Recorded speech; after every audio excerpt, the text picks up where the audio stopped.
All right, so we've got more on this lawsuit with Shohei Ohtani defending himself against the real estate developer and the guy that was going to do the sales, and they both got fired. And they said that Ohtani's camp intervened. They said it was really coming from his representation, but your representation represents who does representation represent, guys? Easiest question I'll ever ask. The player?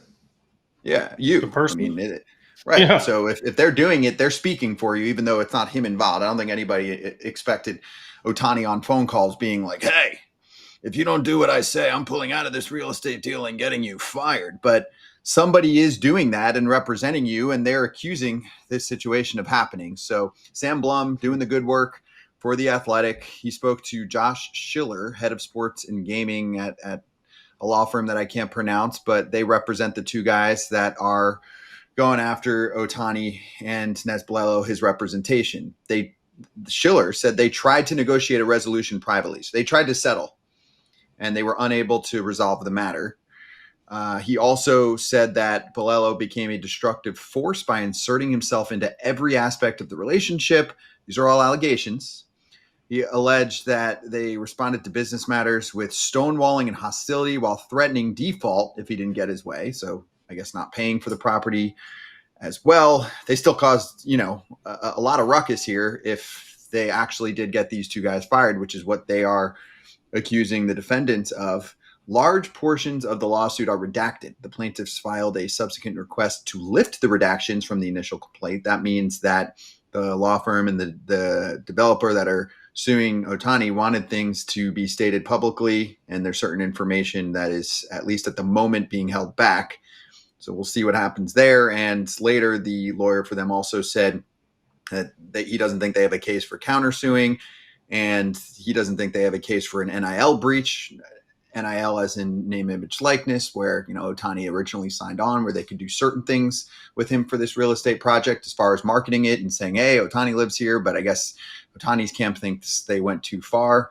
Getting ugly. And the thing that stood out to me was that they were talking and they were, I guess, working on a settlement, at least according to the plaintiff's side, and they didn't figure it out. So it starts to make things more public. I guess they could have avoided all of this. Now, the other side could have been asked for a lot of money. They're fighting it, but this is messy. This is not clean as we learn more about what's going on here. And AJ, I know we talked about it yesterday.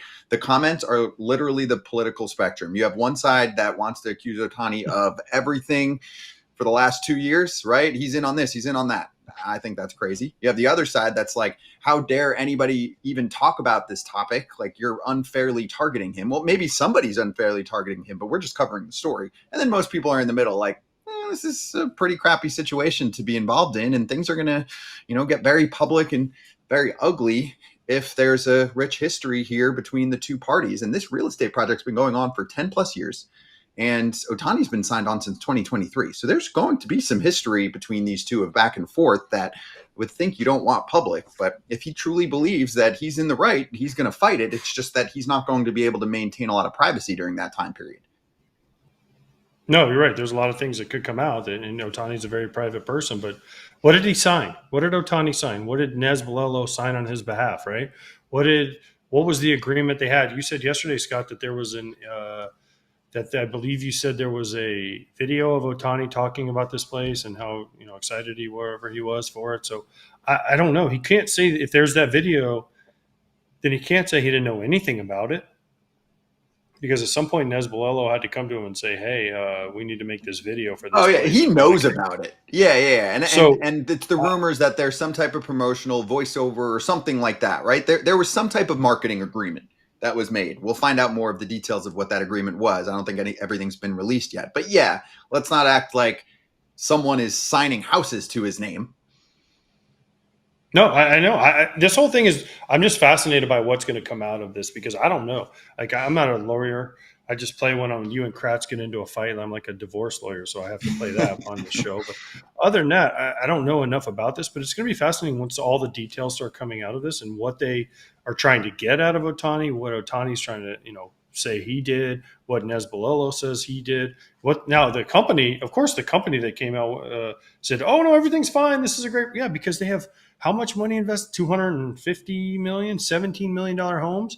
This isn't like it's it's mobile homes and places that are very affordable for the normal person. This is a place that is, exclusive as it gets, right? So of course the group that is going to come out and say, "Oh, everything's perfect, nothing to see here, nothing to see here, just keep on building," right? So of course they're going to say that. So what happens next is going to be fascinating.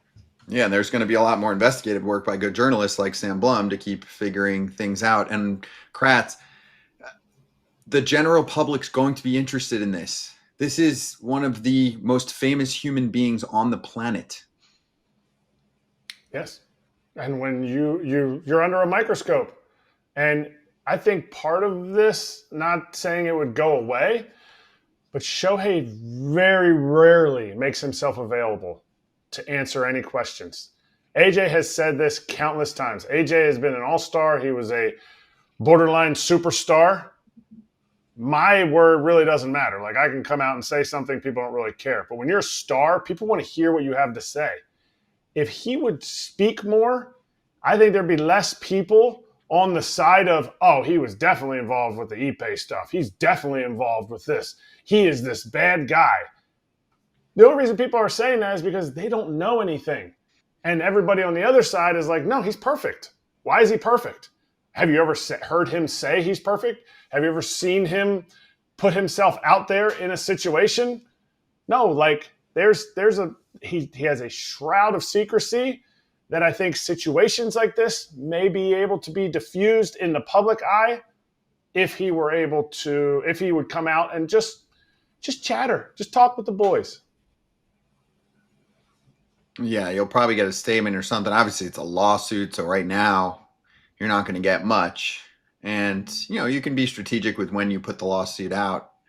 It happens to come out when the Angels are playing the Dodgers. We're in the thick of the baseball season. You usually have a time period where if you feel like there's wrongdoing, you can sue. So that's the right of the plaintiff. And then you can defend yourself and countersue. So to be continued, we learned a little bit more from Sam Blum, getting some quotes.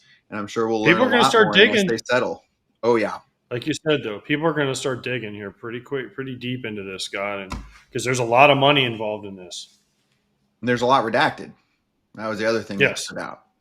So if there's a lot redacted, that means most likely it's eventually going to come out again unless there is a settlement. And sometimes this stuff starts to eke its way to publicity, and then it gets pulled back where the other side's like, I don't want to deal with this.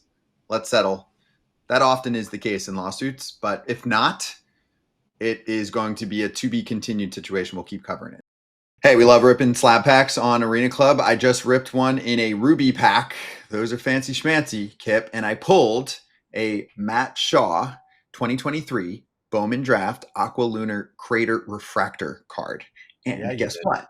Guess what? I got a little offer. You get the instant offer right away. Okay. So they're offering me $121 to sell it back, and then I can get a new slab pack. What do I do? I want to see this thing. Hold on. Look at that. That's a beautiful card.